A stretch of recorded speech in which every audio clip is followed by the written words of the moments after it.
CM योगी के वो 4 बड़े फैसले जिसने यूपी पुलिस को दिए कई एनकाउंटर स्पेशलिस्ट, माफियाओं में भर दिया खौफ। 6 साल में कितनी बदल गई यूपी पुलिस, खाकी में योगी ने कैसे भरी हिम्मत, कैसे रेंगने लगे माफिया, सुनिए कहानी। कभी भैंस ढूंढने वाली पुलिस कैसे दे रही बड़े बड़े ऑपरेशन को अंजाम, कौन है वो ऑफिसर जिन्होंने बदल दी तस्वीर। योगी जब उत्तर प्रदेश के मुख्यमंत्री बने तब उन्होंने एक शपथ ली कि यूपी की कानून व्यवस्था सुधार कर ही दम लूंगा। लेकिन जैसे मीटिंग में ये बातें करते, कई ऑफिसर सोचते कि ये कैसे होगा। कई लोग तो ये सुनकर हैरान थे कि यूपी में माफिया को मिट्टी में मिलाने का अभियान कैसे चलेगा। कहते हैं आपके पास संसाधन हो तो आप कुछ भी कर सकते हैं, लेकिन हिम्मत ही टूट चुकी हो तो उसे कैसे वापस पाएंगे। यूपी पुलिस की हालत ये थी कि वो कभी आजम खान का भैंस ढूंढती, कभी छोटे मोटे मुकदमों में उलझी रहती, बड़े बड़े माफियाओं तक पहुंचती तो किसी न किसी का फोन आ जाता, बवाल का डर खड़ा हो जाता। ऐसे में सीएम योगी ने 4 ऐसे काम किए जिससे यूपी पुलिस की न छवि सिर्फ बदली है बल्कि काम करने का तरीका भी बदल गया। पहले वो सुनिए फिर बताते हैं छवि बदलते 6 साल में यूपी पुलिस ने कैसी तगड़ी कार्रवाई की है। पहला, यूपी पुलिस की भर्ती में तेजी और उन्हें बेहतर ट्रेनिंग दिलवाना, हथियारों की ट्रेनिंग पर जोर। दूसरा, यूपी पुलिस के जवानों को न सिर्फ मॉडर्न हथियार दिया बल्कि मुठभेड़ से निपटने के ट्रिक भी सिखाए। तीसरा, यूपी पुलिस के जवानों को दी जाने वाली सुविधाएं बढ़ाई ताकि वो हौसले के साथ काम कर सके। चौथा, गृह मंत्रालय के साथ सही सामंजस्य बिठा कर रखना और पुलिस को खुली छूट देना, बिना दबाव काम करना। इसका आलम ये हुआ कि साल 2017 में जब योगी मुख्यमंत्री बने तो खाकी के अंदर हिम्मत आने लगी। मुख्तार से लेकर अतीक तक और कई छोटे बड़े माफियाओं को पुलिस ने बिना डरे जेल में डालना शुरू कर दिया। उसके बाद गले में तख्ती लटकाए माफिया थाने में पहुंचने लगे।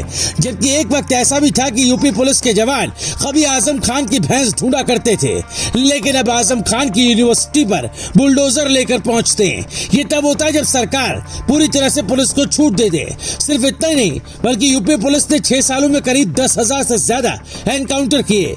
हम आपको कुछ आंकड़े दिखाते फिर बताते वो ऑफिसर कौन है जिन्होंने योगी का इसमें भरपूर साथ दिया।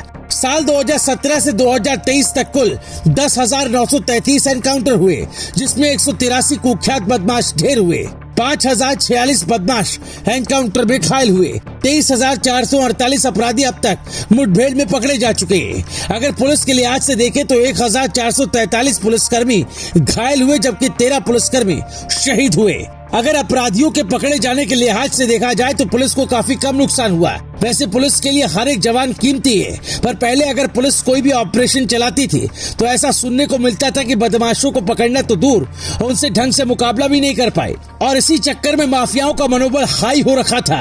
लेकिन योगी ने आते ही उन ऑफिसर्स की लिस्ट बनवाई जिन्हें माफियाओं से लोहा लेने में मजा आता है, जो पुलिस की नौकरी को ड्यूटी नहीं बल्कि जनता की सेवा समझते हैं। और इस लिस्ट में अब कई बड़े नाम आ गए तो उन्हें अलग अलग जिम्मेदारी दी गई। जैसे अतीक को गुजरात से लाने के लिए कोई और आईपीएस भेजा गया।